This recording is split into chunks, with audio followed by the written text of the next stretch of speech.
అందరికీ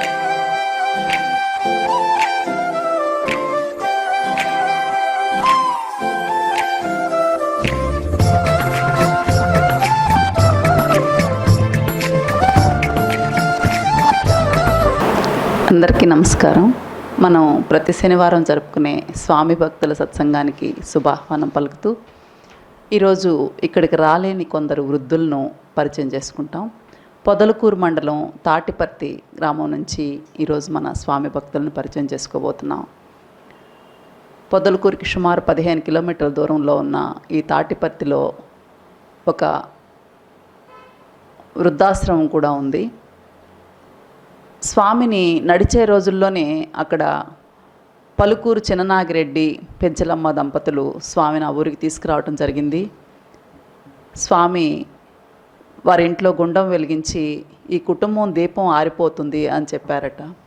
అట్లాగే ఆ నాగిరెడ్డి చనిపోవటం జరిగింది. ఆ ఊరి పొలిమేరంతా స్వామి చాలా స్పీడ్గా ఊరంతా తిరిగారని, పొలిమేరంతా చూసి వీళ్ళ పొలం చూసినప్పుడు ఈ పొలం అమ్మవద్దని చెప్పారని ఆ కుటుంబీకులు చెప్పారు. ఆ తర్వాత పెంచలమ్మ గారు మళ్ళా నాగిరెడ్డి వెళ్ళిపోయాక కూడా మళ్ళా స్వామిని తీసుకురావడం జరిగింది. స్వామి చెప్పిన స్థలంలోనే ఆ వృద్ధాశ్రమం వచ్చింది. ఈరోజు మనము ఆ పలుకూరు భాస్కర్ రెడ్డి, నీలం కోదండరామరెడ్డి, బొర్రా శేఖర్ రెడ్డి, సవళం రమణయ్య ఆ ఆశ్రమంలోనే ఉండే చిన్న వయసులో ఈ సోమశిల మునక ప్రాంతాల్లో ఓబులాయిపల్లి నుంచి ఒక వృద్ధురాలు 75 సంవత్సరాలు గోనా వెంకట సుబ్బమ్మ ఆమె కూడా ఆ ఆశ్రమంలో ఉంది. ఆమె చిన్న వయసులో స్వామిని తన తండ్రితోటే వెళ్ళి ఆ ఊరు గుడిలో చూశానని, అంటే వాళ్ళ ఊరు ఓబులాయిపల్లిలో చూసినట్టు మనకు చెప్పారు. అంటే ఆమె వాళ్ళ కుటుంబంలో జరిగిన విషయాలు కూడా ఆమె మనతో పంచుకున్నారు. నమస్కారం. చాలా సంతోషం. స్వామి భక్తుల ఇంట్లో సత్సంగానికి శుభస్వాగతం. ఈ కార్యక్రమంలో ఈరోజు పొదలకూరు సంఘం మధ్యలో ఉండే ఒక గ్రామం తాటిపర్తి. ఆ గ్రామానికి వెంకటస్వామి అసలు వచ్చాడని ముందు ఆధారమే లేదు మొదట్లో. కానీ ఆయన రాకుండా ఉండరే, ఖచ్చితంగా వచ్చి ఉంటారు అని ఒక అనుమానంతో, ఒక నమ్మకంతో ప్రయత్నిస్తే చివరికి ఆయన ఒక్కసారి వచ్చిపోయినట్టు తెలిసింది. ఇప్పటికీ నిజానికి స్వామి ఎన్నిసార్లు వచ్చారో మనకు తెలియదు, కానీ తెలిసినంత వరకు కొన్నిసార్లు ఆయన వచ్చినట్టు మనం భావించవచ్చు.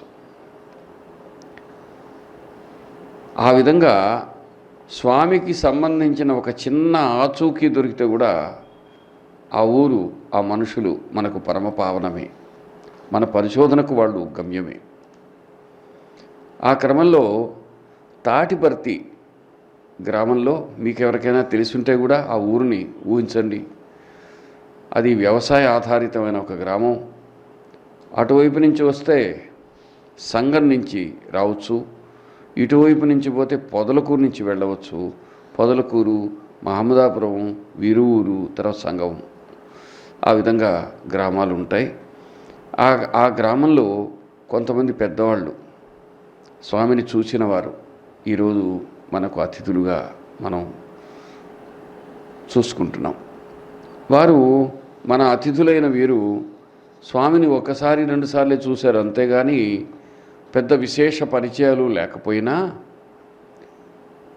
వారి ద్వారా కూడా మనకు కొన్ని శుభవర్తమానాలు ఉంది.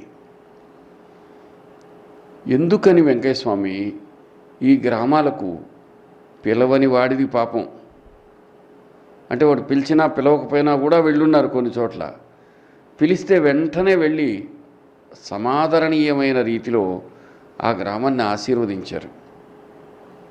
ఆయనకు నేలంటే ఇష్టం, ఆయనకు నీళ్ళంటే ఇష్టం, ఆయనకు నిప్పంటే ప్రేమ, ఆయనకు గాలిన్నా ఆకాశం అన్నా కూడా ఆత్మీయతే.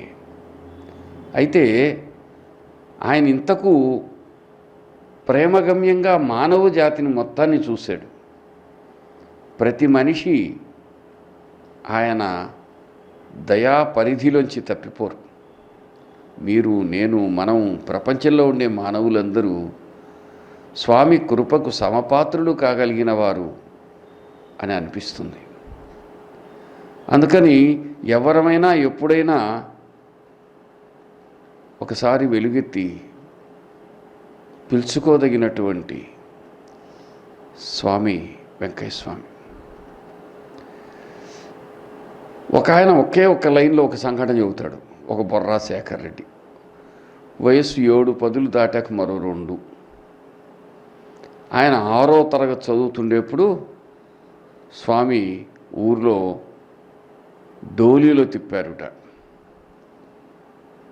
వాళ్ళ ఊర్లో ఒక వృద్ధాశ్రమం ఉంది.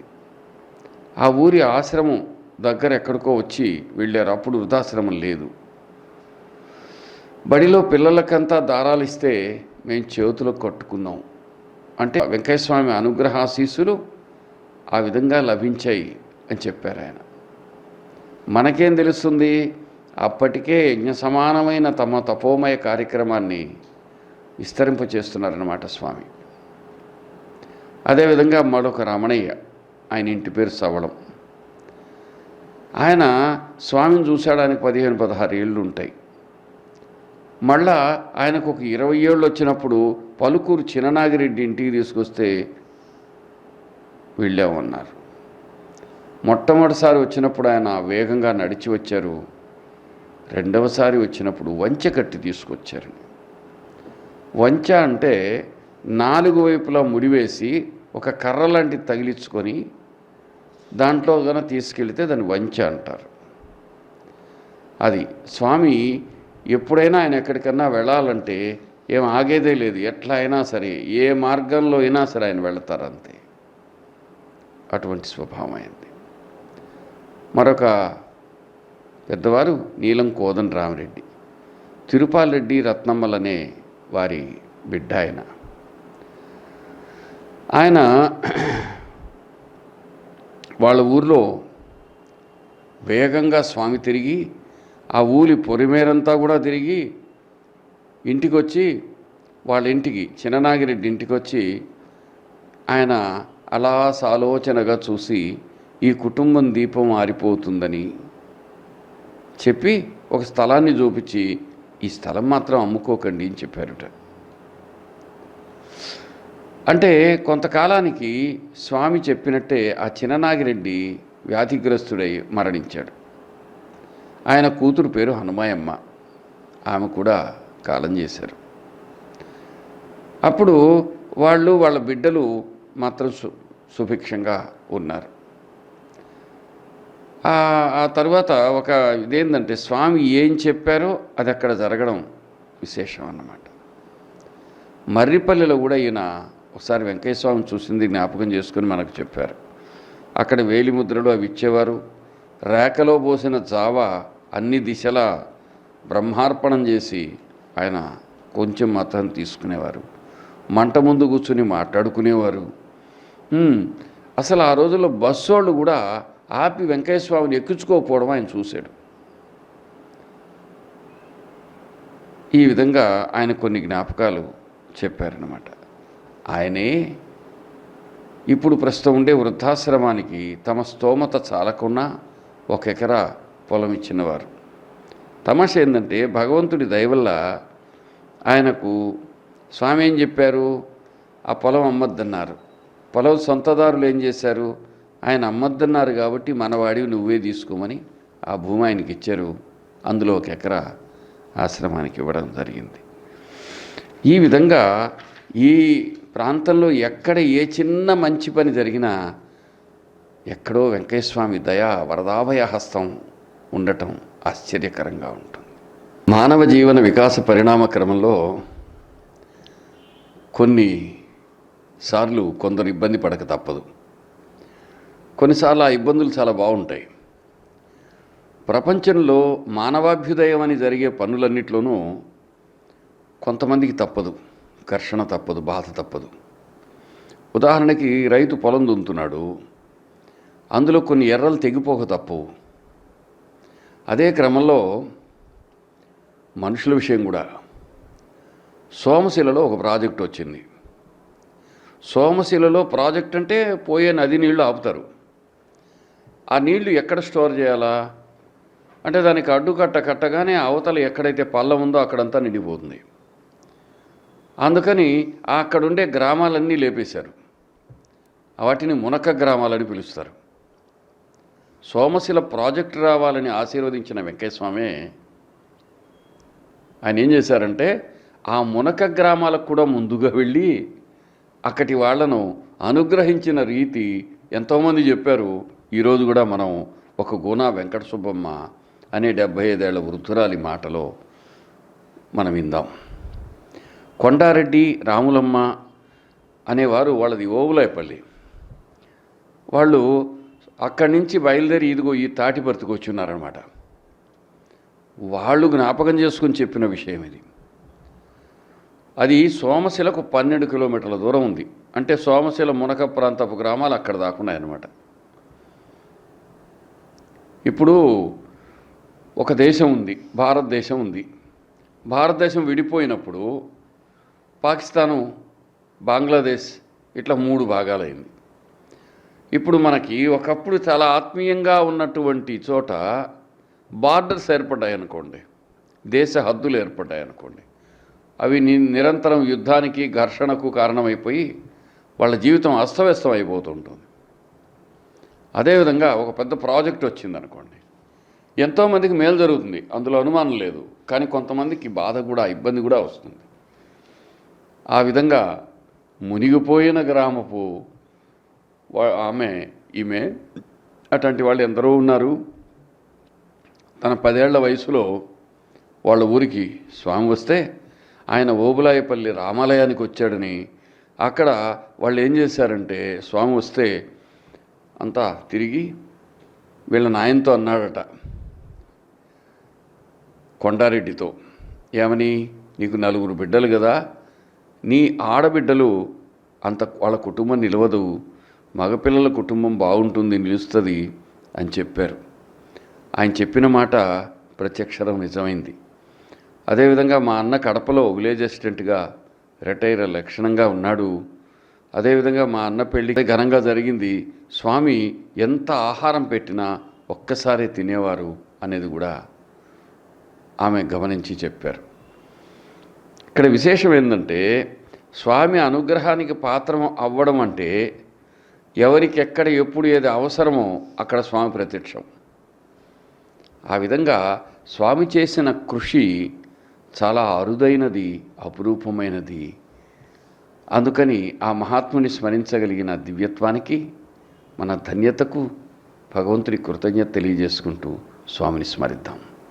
సోదరులారా, మనం ఈరోజు సత్సంగం అంతా చూశాక ఒక అనుమానం రావచ్చు, ఇటువంటి సంఘటనలు దేనికి అవసరమని. మన వెంకటేశ్వర పరిశోధనా సంస్థ ద్వారా మనం ఊహించని లింకులు దొరుకుతాయి.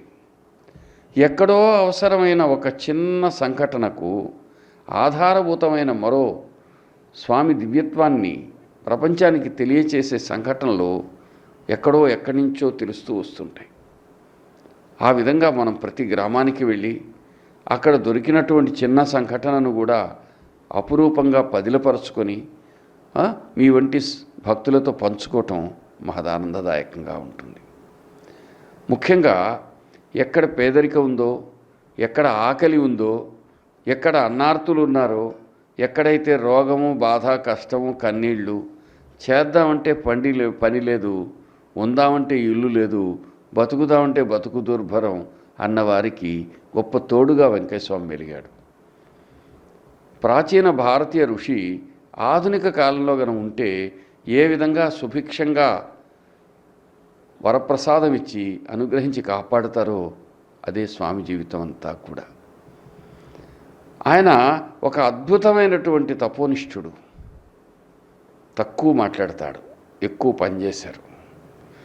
ఆయన జీవితంలో కనీసం ఒక 10 జీవితాల పని చేస్తుంటారు, ఇంకా పైన చేస్తుంటారేమో. ఆయనకు అలుపన్నదే లేదు. అటువంటి సత్పురుషుడున్న కాలంలో జీవించిన మనమంతా ధన్యాత్ములమే కదా. కాబట్టి స్వామికి సంబంధించిన ఎన్నో అద్భుతమైన విషయాలు తెలుస్తూ వస్తున్నాయి. ఎందరో ఈ సత్సంగాలను వీక్షించి మేమెంతో ఉపశమనం పొందుతున్నామని చెప్పినట్టు అప్పుడు మన జన్మ ధన్యమైందనిపిస్తుంది. ఆ ధన్యతలో మీరు భాగమైనందుకు చాలా సంతోషం.